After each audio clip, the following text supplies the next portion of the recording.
လက်မောင်းလန်အကကိုကပြတဲ့အခါမှာပထမဦးစွာစီးတွင်လက်ကိုရှေ့သို့ဆန့်ထုတ်ရပါမယ်ဝါတွင်ညာလက်ဖွားကိုအပေါ်သို့လှန်ရပါမယ်ဘယ်လက်ဖွားကိုအောက်သို့မှောက်၍ရှင်လျက်ကြရပါမယ်ခေါင်းကိုညာဘက်သို့ဆောင်းရပါမယ်ဒုတိယဝါတွင်ဘယ်လက်ဖွားကိုအပေါ်သို့လှန်ရပါမယ်ညာလက်ဖွားကိုအောက်သို့မှောက်ရပါမယ်ခေါင်းကိုဘယ်ဘက်သို့ဆောင်းရမှာဖြစ်ပါတယ်ဒီနည်းအတိုင်းတပြားလို့ဒိုးစစ်ဖြင့်ရှစ်ဝါကပြမှာဖြစ်ပါတယ်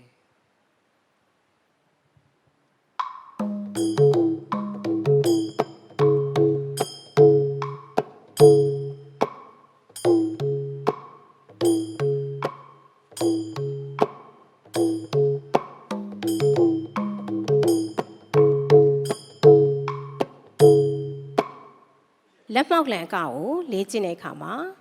စီးမှာလက်နှစ်ခုကိုရှေ့ကိုထုတ်လိုက်ပါမယ်ဝါမှာညာဘက်ကိုခေါင်းဆောင်ပြီးတော့ညာဘက်လက်ဖွားကိုလှန်ထားရပါမယ်ဘယ်ဘက်လက်ဖွားကိုမှောက်ထားရပါမယ်ဒုတိယဝါကျရင်ဘယ်ဘက်ကိုခေါင်းကိုစောင်းချမယ်ဘယ်ဘက်လက်ဖွားလှန်ထားမယ်ညာဘက်လက်ဖွားမှောက်ထားမယ်ဒီချိန်မှာလက်နှစ်ခုရဲ့အကွာဝေးဟာတမိုင်ရှိနေရပါမယ်တော့ဒီလက်မောက်လန်အကကိုကြပြလွတ်ဒိုးစစ်နဲ့ရှစ်ဝါကပြမှာဖြစ်ပါတယ်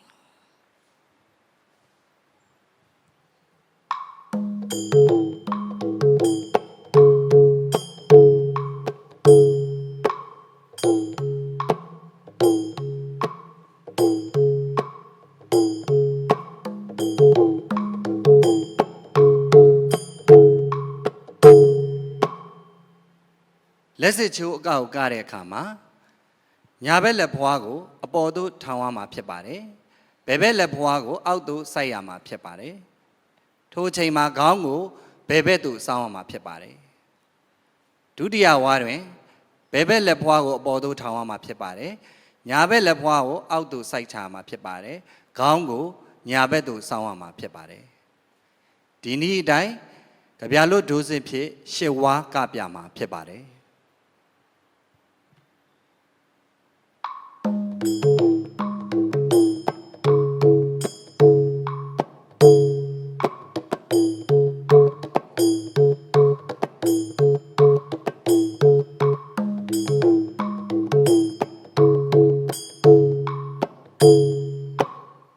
လက်စစ်ချိုးအကကိုလေ့ကျင့်တဲ့အခါမှာညာဘက်လက်ဖွားကိုအပေါ်ကိုထောင်ပါမယ်ဘယ်ဘက်လက်ဖွားကိုအောက်ကိုစိုက်ပါမယ်ခေါင်းကိုဘယ်ဘက်ကိုစောင်းပြီးတော့ညာဘက်ကိုမေးထိုးပါမယ်ဒီလက်နှစ်ခုကြားအကွာဝေးရကလေးတမိုက်ပဲဖြစ်ပါတယ်ဒါကဝါနဲ့ယူရမှာဖြစ်ပါတယ်ဒါပထမဝါမှာဒီတိုင်းယူပါမယ်ဒုတိယဝါဖြစ်တဲ့အခါမှာဘယ်ဘက်လက်ကိုအပေါ်ကိုထောင်မယ်ညာဘက်လက်ကိုအောက်ကိုချိုးချပါမယ်ခေါင်းကညာဘက်ကိုစောင်းပြီးတော့ဘယ်ဘက်ကိုမေးလေးထိုးပါမယ်ဒီတစ်ခါမှာကကြတော့ဝါနဲ့ပဲယူပါတယ်စီးနဲ့မယူပါဘူး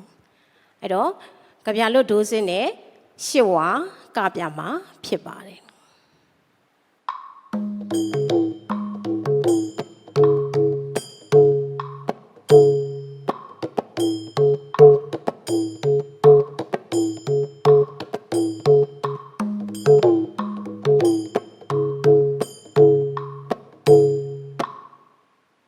လက်လွဲကောင်းလှဲ့အကကိုကတဲ့အခါမှာလက်စစ်ချိုးအကရှေဝါကပြပြီးပုံစံကနေပြီးတော့ပထမစီးမှာလှုပ်ရှားမှုမရှိပဲဝါမှာလက်နှစ်ဖက်စလုံးကိုအပေါ်သို့ထောင်ပြီးညာဘက်သို့လက်စုံချိုးချရပါမယ်ခေါင်းကိုဘယ်ဘက်သို့လှည့်ပါမယ်ဒုတိယစီးမှာလှုပ်ရှားမှုမရှိပဲဝါမှာလက်ဖွားနှစ်ဖက်စလုံးကိုဘယ်ဘက်သို့လက်စုံချိုးချရပါမယ်ခေါင်းကိုညာဘက်သို့လှည့်ရပါမယ်အခုကပြတဲ့စီးဝါပုံစံအတိုင်းဒိုးစစ်နဲ့ရှေဝါကပြပါမယ်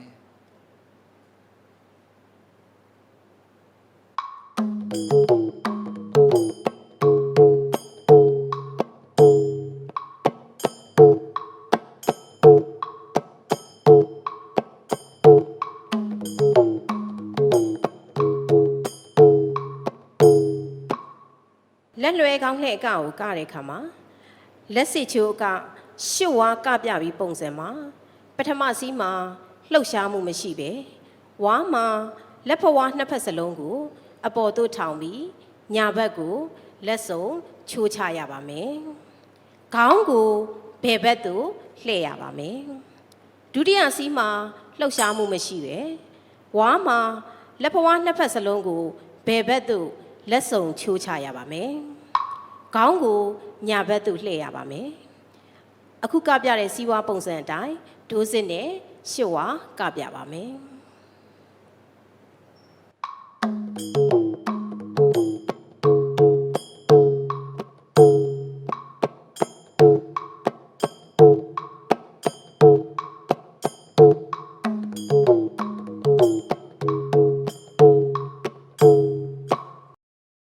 လက်မောက်လံလက်စစ်ချိုလက်လွဲကောင်းလှဲ့အကသုံးခွက်ကိုဒိုးစစ်ဖြင့်ကပြမှာပဲ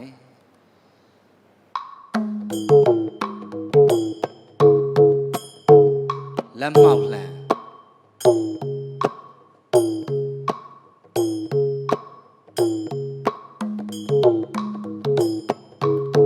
လက်စစ်ချို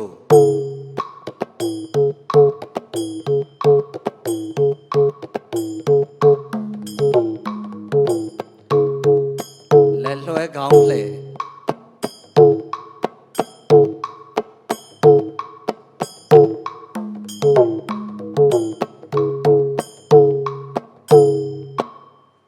လက်မောက်လံလက်စစ်ချိုးလက်လွဲကောင်းလှဲ့အကသုံးခုကိုပေါင်းပြီးတော့ဒိုးစစ်နဲ့ကပြပါမယ်။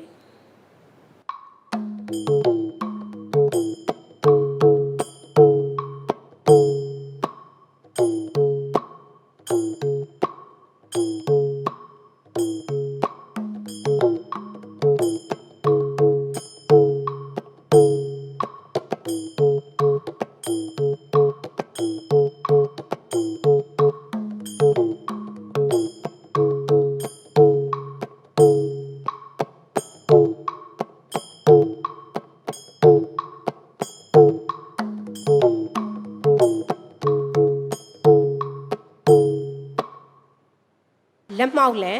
လက်စစ်ချိုးလက်လွဲကောင်းလှဲ့အကများကိုအမျိုးသားအမျိုးသမီးပေါင်းပြီးတော့ဒိုးစစ်နဲ့ကပြမှာဖြစ်ပါတယ်။ဒီကမှာလက်စစ်ချိုးအကကိုကြည့်တဲ့အခါမှာအမျိုးသားကမေးမထိုးဘဲနဲ့အမျိုးသမီးမှာပဲမေးထိုးတာကိုတွေ့ရမှာဖြစ်ပါတယ်။လက်မောက်လံ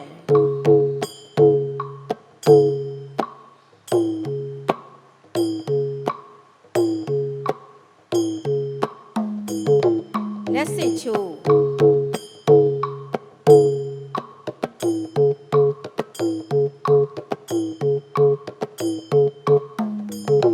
လက်လွဲကောင်းလှဲ့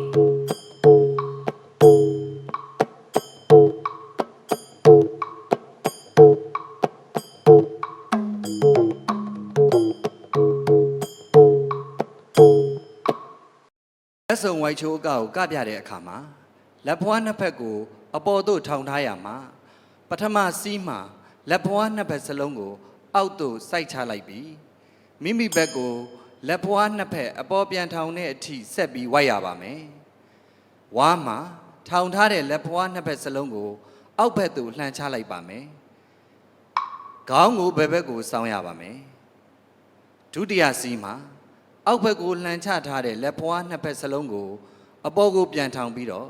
မိမိဘက်ကိုလက်ဖွားနှစ်ဖက်အားအောက်ဘက်ကိုစိုက်တဲ့အထိဆက်ပြီးဝိုက်ရပါမယ်ခေါင်းကတော့လှုပ်ရှားမှုမရှိပါဘူးဝါမှာအောက်ဘက်ကိုစိုက်ထားတဲ့လက်ဖွားနှစ်ဖက်စလုံးကိုအပေါ်ဘက်ကိုပြန်ထောင်လိုက်ပါမယ်ခေါင်းကိုညာဘက်ကိုစောင်းရပါမယ်အခုရှင်းပြတဲ့ကားကွက်ကိုပဲစီးဝါးနဲ့ပြန်ကပြပါမယ်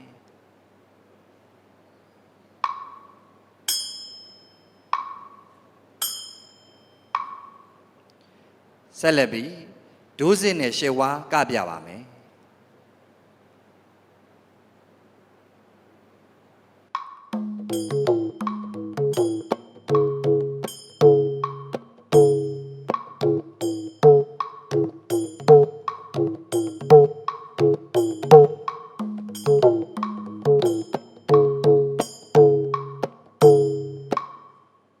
လက်စုံဝိုက်ချိုးအကကိုကပြတဲ့အခါမှာ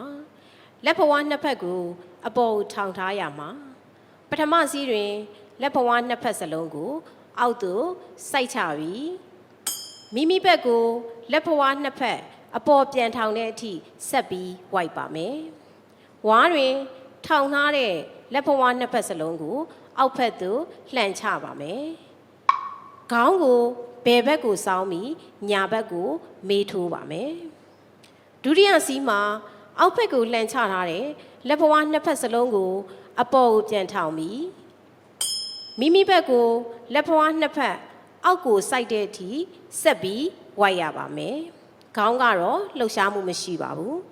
ဝါးတွင်အောက်ဘက်ကိုစိုက်ထားတဲ့လက်ဘဝနှစ်ဖက်စလုံးကိုအပေါ်ဘက်ကိုပြန်ထောင်လိုက်ပါမယ်ခေါင်းကိုညာဘက်သို့စောင်းပြီးဘယ်ဘက်ကိုမေးထိုးပါမယ်အခုရှင်းပြတဲ့ကကွက်ကိုစီးဝါးနဲ့ပြန်ကပြပါမယ်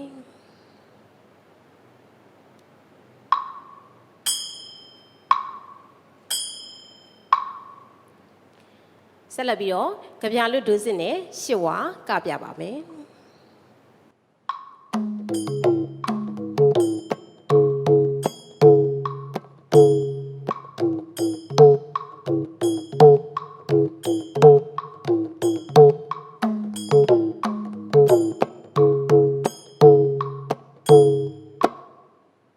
လက်တစ်ဖက်စီဝိုက်ချိုးအကကိုကတဲ့အခါမှာ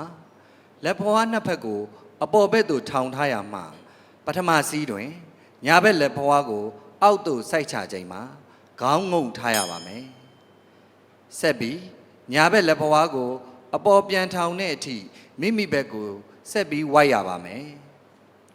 ဝါတွင်ထောင်ထားတဲ့ညာဘက်လက်ဘဝကိုအောက်ဘက်သို့လှန်ချတဲ့အချိန်မှာခေါင်းကိုရှေ့တဲ့ပြန်ကြည့်ရပါမယ်ဒုတိယစီးတွင်ဘယ်ဘက်လက်ဘဝကိုအောက်သို့စိုက်ချချိန်မှာခေါင်းငုံရပါမယ်ဆက်ပြီးဘယ်ဘက်လက်ဘဝကိုအပေါ်ပြန်ထောင်တဲ့အထိမိမိဘက်ကိုဆက်ပြီးဝိုက်ရပါမယ်ဝါတွင်ထောင်ထားတဲ့ဘယ်လက်ဘဝကိုအောက်ဘက်သို့လှန်ချတဲ့အချိန်မှာခေါင်းကိုရှေ့တဲ့ပြန်ကြည့်ရပါမယ်တတိယစီးတွင်အောက်ဘက်ကိုလှန်ချထားတဲ့ညာဘက်လက်ဘဝကိုအပေါ်သို့ပြန်ထောင်တဲ့အချိန်မှာခေါင်းငုံထားရပါမယ်ညာဘက်လက်ဘဝကိုအောက်ဘက်ကိုစိုက်တဲ့အထိမိမိဘက်ကိုဆက်ပြီးဝိုက်ရပါမယ်ဝါတွင်အောက်ဘက်ကိုစိုက်ထားတဲ့ညာဘက်လက်ဘဝကိုအပေါ်ကိုပြန်ထောင်ချိန်မှာခေါင်းကိုရှေ့တဲ့ပြန်ကြည့်ပါမယ်စတုဒ္ဓစီးတွင်အောက်ဘက်ကိုလှန်ချတဲ့ဘယ်ဘက်လက်ဘဝကိုအပေါ်ကိုပြန်ထောင်တဲ့အချိန်မှာခေါင်းငုံထားရပါမယ်ဘယ်ဘက်လက်ဘဝကိုအောက်ဘက်ကိုစိုက်တဲ့အထိမိမိဘက်ကိုဆက်ပြီးဝိုက်ရပါမယ်ဝါတွင်အောက်ဘက်ကိုစိုက်ထားတဲ့ဘယ်ဘက်လက်ဘဝကိုအပေါ်ပြန်ထောင်ချိန်မှာခေါင်းကိုရှေ့တဲ့ပြန်ကြည့်ရပါမယ်အခုရှင်းပြတဲ့စီဝါ၄စုံကိုပြန်ကပြပါမယ်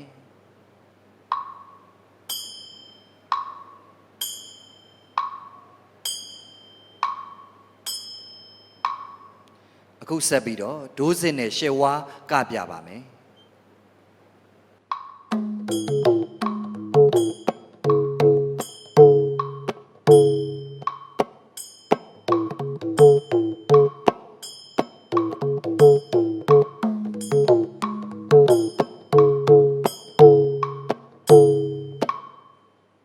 လက်တစ်ဖက်စီဝိုက်ချိုးအကကိုကတဲ့အခါမှာလက်ဘဝနှစ်ဖက်ကိုအပေါ်သို့ထောင်ထားရမှာပထမစီးတွင်ညာဘက်လက်ဘဝကိုအောက်သို့စိုက်ချချိန်မှာခေါင်းငုပ်ရပါမယ်ဆက်ပြီးညာဘက်လက်ဘဝကိုအပေါ်ပြန်ထောင်တဲ့အထိမိမိဘက်ကိုဆက်ပြီးဝိုက်ရပါမယ်ဝါးတွင်ထောင်ထားတဲ့ညာဘက်လက်ဘဝကိုအောက်ဖက်သို့လှန်ချတဲ့ချိန်မှာခေါင်းကိုရှေ့တက်ပြန်ကြည့်ရပါမယ်ဒုတိယစီးတွင်ဘယ်ဘက်လက်ဘဝကိုအောက်သို့စိုက်ချချိန်မှာခေါင်းငုပ်ရပါမယ်ဘယ်ဘက်လက်ဘဝကိုအပေါ်ပြန်ထောင်တဲ့အထိမိမိဘက်ကိုဆက်ပြီးဝိုက်ရပါမယ်ဝါးတွင်ထောင်ထားတဲ့ဘယ်ဘက်လက်ဘဝကိုအောက်ဖက်သို့လှန်ချတဲ့ချိန်မှာခေါင်းကိုရှေ့တက်ပြန်ကြည့်ရပါမယ်တတိယစီးတွင်အောက်ဖက်ကိုလှန်ချထားတဲ့ညာဘက်လက်ဘဝကိုအပေါ်ကိုပြန်ထောင်တဲ့ချိန်မှာခေါင်းငုပ်ရပါမယ်ညာဘက်လက်ဘဝကို အောက်ဘက်ကိုစိုက်တဲ့အထိမိမိဘက်ကိုဆက်ပြီးဝိုက်ပါမယ်ဝါတွင်အောက်ဘက်ကိုစိုက်ထားတဲ့ညာဘက်လက်ဖွားကိုအပေါ်ပြန်ထောင်ချိန်မှာခေါင်းကိုရှစ်တက်ပြန်ကြည့်ရပါမယ်စတုထစီးတွင်အောက်ဘက်ကိုလှန်ချထားတဲ့ဘယ်ဘက်လက်ဖွားကိုအပေါ်ပြန်ထောင်ချိန်မှာခေါင်းငုပ်ပါမယ်ဘယ်ဘက်လက်ဖွားကိုအောက်ဘက်ကိုစိုက်တဲ့အထိမိမိဘက်ကိုဆက်ပြီးဝိုက်ပါမယ်ဝါတွင်အောက်ဘက်ကိုစိုက်ထားတဲ့ဘယ်ဘက်လက်ဖွားကိုအပေါ်ပြန်ထောင်ချိန်မှာခေါင်းကိုရှစ်တက်ပြန်ကြည့်ရပါမယ်အခုရှင်းပြတဲ့စီဝါလေးစုံကိုပြန်ကပြပါမယ်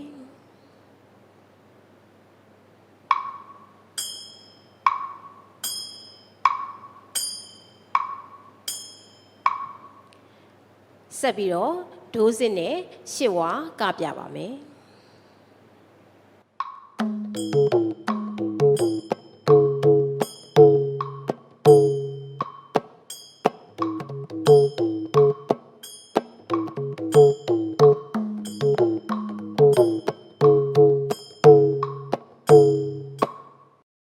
လက်စုံဝိုက်ချိုးအကနဲ့လက်တစ်ဖက်စီဝိုက်ချိုးအကကို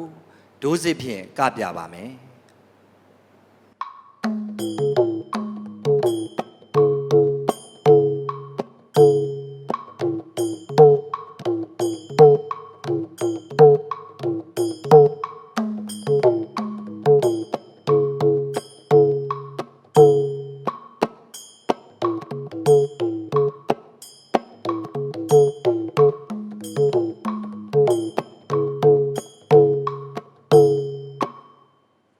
လက်စုံဝိုက်ချိုးအကနဲ့လက်တစ်ဖက်စီဝိုက်ချိုးအကကိုနှစ်ကွက်ပေါင်းပြီးတော့ဒိုးစစ်နဲ့ကပြပါမယ်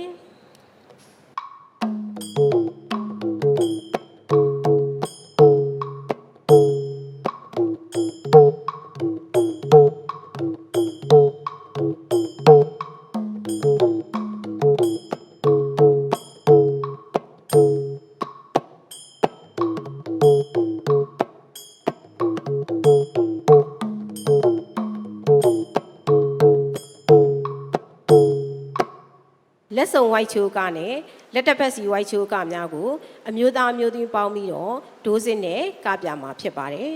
လက်စုံဝိုက်ချိုးကမှာအမျိုးသမီးကမေးထိုးပြီးတော့အမျိုးသားကမေးမထိုးပဲကတာကိုတွေ့ရမှာဖြစ်ပါတယ်လက်စုံဝိုက်ချိုးက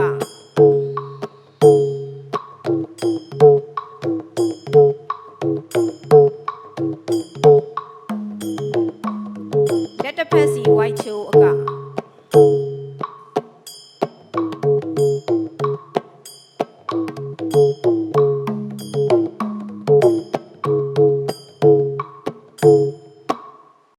လက်တင်တဲ့၅ခွက်ကိုအမျိုးသားအမျိုးသမီးပေါင်းပြီးတော့ဒိုးစစ်နဲ့ကပြမှာဖြစ်ပါတယ်လက်မောက်လက်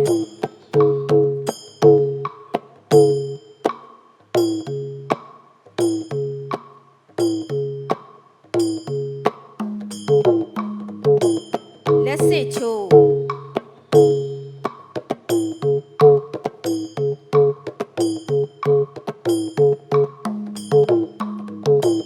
လက်လွယ်ခေါင်းလက်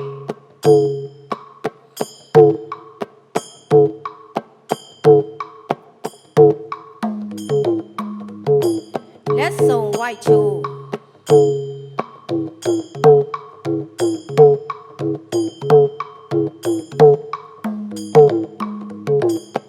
လက်တစ်ဖက်စီဝိုက်ချိုး